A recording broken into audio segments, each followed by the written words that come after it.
नमस्कार दोस्तों, मैं डॉक्टर विनीता पांडे और आज हम बात करने वाले हैं कि शिक्षा की प्रक्रिया और प्रकृति क्या होती है। पिछले वीडियो में हमने ये समझा कि शिक्षा का अर्थ क्या है, उसका महत्व क्या है और शिक्षा के उद्देश्य क्या हैं। और जैसा कि आप सभी जानते हैं कि शिक्षा जो है वो हमारे हर तरह के सिलेबस में बहुत ही आवश्यक है। तो इसीलिए हम आज जानने वाले हैं कि शिक्षा की प्रकृति क्या है और शिक्षा की जो प्रक्रिया है वो किस प्रकार की होती है। तो शिक्षा की प्रकृति के बारे में अगर हम जानते हैं तो हम ये पाते हैं कि शिक्षा की प्रकृति एवं आवश्यकताओं को देखने पर हमको ये पता चलता है कि ये हमेशा गत्यात्मक या प्रगतिशील क्षेत्र की ओर हमें ले जाती है। पृथ्वी पर जब से मानव का प्रादुर्भाव हुआ है तब से हमें बहुत सारी चीज़ें सीखने को मिली हैं और हमने ये देखा कि शिक्षा का प्रयोग जो है वो वैदिक काल से और प्राचीन काल से होता जा रहा है। पत्थर युग से मानव ने हमेशा विकास ही किया है और कुछ ना कुछ सीखता रहा है। तो अगर हम इस तारतम्य में देखते हैं तब हमें ये पता चलता है कि शिक्षा विकास की एक प्रक्रिया है और विकास का जो मूलभूत गुण है वो ये है कि वो हमेशा आगे बढ़ता है। इस गुण के अभाव में शिक्षा का अर्थ जो होता है वो असत्य हो जाता है। जैसे अगर हम देखें तो हमारे मानव समाज ने जितनी भी आर्थिक, सामाजिक, सांस्कृतिक या धार्मिक प्रगति की है वह सभी शिक्षा के माध्यम से ही सफल हो पाती है।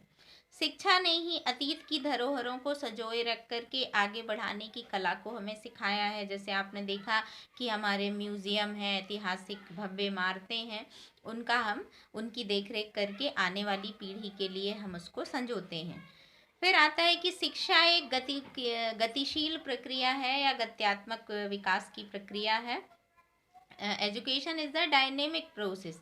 गतिशीलता शिक्षा का एक सबसे बड़ा मुख्य घटक है और प्रकृति भी है, इसका एक फैक्टर है कि कोई भी तत्व प्रकृति में ऐसा नहीं है जो प्रगतिशील नहीं होता है और हमेशा आगे बढ़ता है। तो समय के साथ आपने हमेशा देखा कि शिक्षा का जो स्वरूप है वो भी निरंतर बदलता रहता है और शिक्षा मात्र एक बंद तालाब के अनुसार नहीं रहती, हमेशा उसमें बहुत सारी चीज़ें जो होती हैं वो आकर के समाहित होती जाती हैं और व्यक्ति जो है वो अपडेट होता जाता है। फिर सबसे बड़ी प्रकृति यह है कि शिक्षा जो है किसी एक चीज़ पर आधारित नहीं होती, ये द्विमुखी प्रक्रिया है। क्योंकि इसमें सामान्य अर्थों में हम देखें तो द्विमुखी प्रक्रिया है जिसमें शिक्षक और विद्यार्थी वास्तव में दो पक्ष होते हैं और शिक्षक तथा विद्यार्थी का संबंध जो होता है वो अति प्राचीन होता है। क्योंकि आपने देखा होगा कि एक पक्ष जो होता है वो शिक्षक है, वो ज्ञान प्रदान करता है और विद्यार्थी जो है वो ज्ञान को अर्जित करता है। साथ ही एक त्रिमुखी प्रक्रिया भी कई विद्वानों ने कहा है, उसमें सबसे बड़ी चीज़ ये है कि शिक्षा का जो पाठ्यक्रम है वो भी जोड़ दिया गया है कि शिक्षक जो है वो हर उम्र के हिसाब से और डिग्री के हिसाब से आपको एक पाठ्यक्रम निर्धारित करता है और उसी पाठ्यक्रम के अकॉर्डिंग आपको विद्यार्थी को शिक्षा देता है। तो शिक्षा आधुनिक समाज का भी आधार है, क्योंकि यदि आप गतिशील नहीं होंगे, प्रकृति में जाकर के आप अपना ज्ञान नहीं बढ़ाएंगे, आगे नहीं बढ़ेंगे, तो आप जो है वो शिक्षण कार्य में नवीनता नहीं ला सकते। किसी भी प्रकार की चीज़ों को अगर हम देखें तो यहाँ पर हमको बहुत ज़्यादा आगे बढ़ने की और खुद को अपडेट होने की ज़रूरत ज़्यादा रहती है।